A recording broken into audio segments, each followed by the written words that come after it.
আসসালামু আলাইকুম। যে ভার্বগুলো প্রেজেন্ট কন্টিনিউয়াস টেন্সে সচরাচর ব্যবহার করা হয় না, কেন হয় না সেগুলো নিয়ে আলোচনা করছি। আমরা জানি প্রেজেন্ট কন্টিনিউয়াস টেন্স হলো অ্যাকশনস হ্যাপেনিং নাও, অর্থাৎ যে ভার্বের কাজ এখনই চলমান বোঝাচ্ছে সেগুলো হলো প্রেজেন্ট কন্টিনিউয়াস টেন্স। এক্ষেত্রে গঠনে আমরা জানি সাবজেক্টের পরে সাহায্যকারী ভার্ব এম ইজ আর এবং ভার্বের সঙ্গে আইএনজি যোগ, এবং আমরা আরও কিছু যোগ করতে পারি এক্সটেনশন হিসেবে, যেমন they are playing, we are working, he is reading. ভার্বের বিভিন্ন ধরনের বিভাজনে আমরা জানি অ্যাকশন ভার্ব, স্ট্যাটিভ ভার্ব। তো কন্টিনিউয়াস টেন্স করতে চাইলে আমাদের প্রয়োজন পড়ে অ্যাকশন ভার্ব। স্ট্যাটিভ ভার্বগুলো প্রেজেন্ট কন্টিনিউয়াস টেন্সে ব্যবহার করা হয় না, তবে কিছু কিছু ভার্ব রয়েছে স্ট্যাটিভ ভার্ব যেগুলো অ্যাকশন ভার্ব হিসেবে ব্যবহার করা হয়ে থাকে। এই বিষয়গুলো নিয়ে আলোচনা করছি। স্ট্যাটিভ ভার্বের মধ্যে রয়েছে যেমন verbs of immersion like love, hate, prefer, want, need. এগুলো প্রেজেন্ট কন্টিনিউয়াস টেন্সে ব্যবহার করা হয় না, যেমন আই এম লাভিং আইসক্রিম হবে না, হবে I love ice cream. Verbs of পজেশনস অধিকার বুঝাবে এমন, এক্ষেত্রে আমরা সাধারণত যে ভার্ব সবচেয়ে বেশি দেখি সেটি হলো ভার্ব টু বি, অধিকারে থাকা। যে ভার্ব সবচেয়ে বেশি দেখি সেটি হলো ভার্ব টু হ্যাভ, অধিকারে থাকা, হ্যাভ, হ্যাজ, হ্যাড। এছাড়া ওন, বিলং, পজেস। ওকে, যেমন she is having a car, না, হবে হলো শি হ্যাজ এ কার। এরপর আসবে ভার্বস অফ থিঙ্কিং, চিন্তাশীলতার ভার্ব, যেমন know, believe, remembered, forget, understand, mean, realise. I am knowing the answer, না, হবে হলো I know the answer.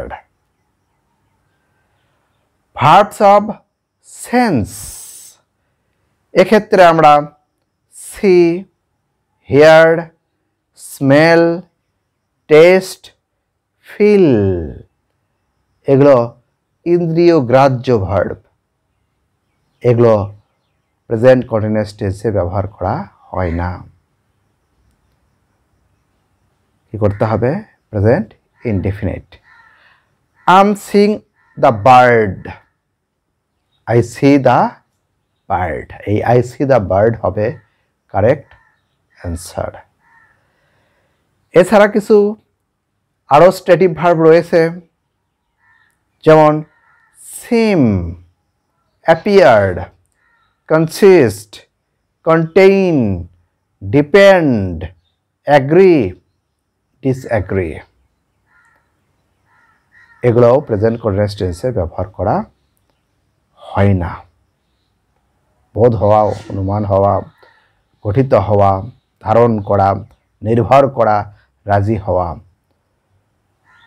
I am agreeing with you, না, I agree with you. Present continuous tense না হয়ে present indefinite করতে হয়। তো এর মধ্যে এই স্ট্যাটিভ ভার্বগুলো কখনো কখনো কিছু কিছু ভার্ব রয়েছে যেগুলো অ্যাকশন ভার্ব হিসেবে কাজ করে, তখন সেটা প্রেজেন্ট কন্টিনিউয়াস টেন্সে সম্ভব। যেমন হ্যাভ, আমরা একটু আগে জানলাম যে I have a card stative verb have, এটি I am having a card হবে না। কিন্তু আই অ্যাম হ্যাভিং লাঞ্চ, আমি মধ্যাহ্নভোজ সম্পন্ন করছি, দুপুরের খাবার খাচ্ছি। এখানে হ্যাভ অর্থ অধিকার বোঝাচ্ছে না, বোঝাচ্ছে খাওয়া। আই এম হ্যাভিং লাঞ্চ, সুতরাং এটি এখন অ্যাকশন ভার্ব, এই জন্য আমরা প্রেজেন্ট কন্টিনিউয়াস টেন্স করতে পেরেছি। I think he is right, আমার মনে হয় তার কথাটাই ঠিক, এটি মতামত প্রকাশ করছে, এটি স্ট্যাটিভ ভার্ব, এই জন্য প্রেজেন্ট ইনডিফিনিট।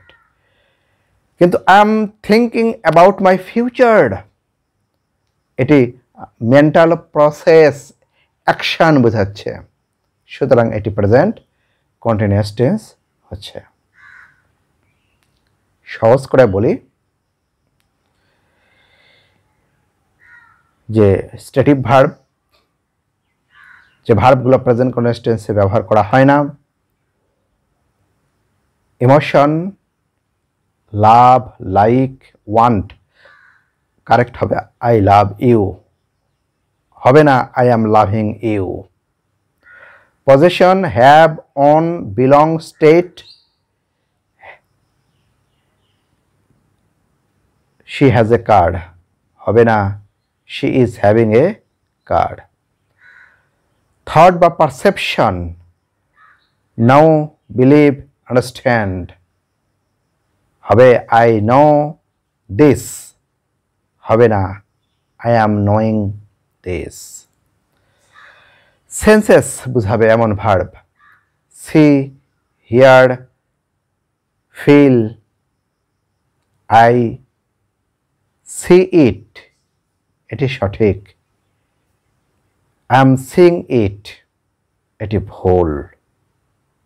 পরিশেষে বলি যে এই ভার্ব অফ পারসেপশনস বা ভার্ব অফ স্ট্যাটিভ ভার্ব যেগুলো রয়েছে, এর সঙ্গে আইএনজি যোগ করলে এটি ভার্বের যে ক্ষমতাটা সেটি হ্রাস পায়, অর্থাৎ এর অ্যাকশন কমিয়ে যায়। এটি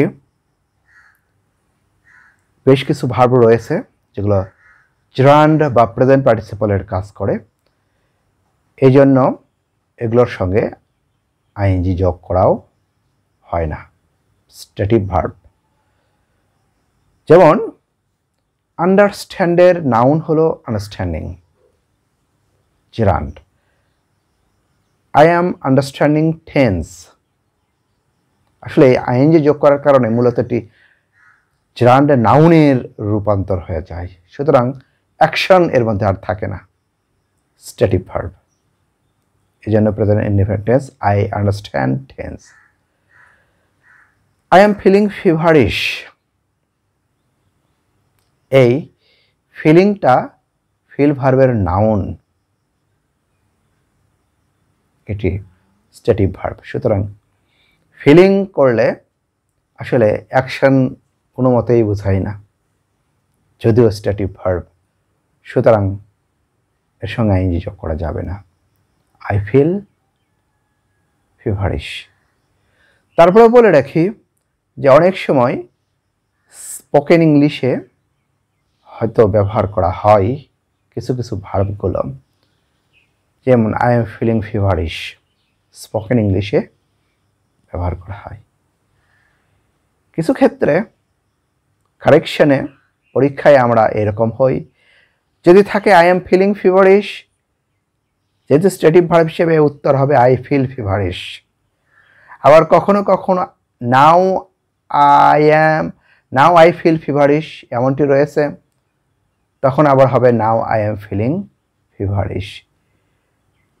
তো এক্স্যাক্টলি আমাদের মনে রাখতে হবে ভার্ব অফ স্টেট, অর্থাৎ স্ট্যাটিভ ভার্বগুলো যেগুলো প্রেজেন্ট কন্টিনিউয়াস টেন্স করা হয় না, যদি না সেগুলো অ্যাকশন ভার্ব হয়। Thank you.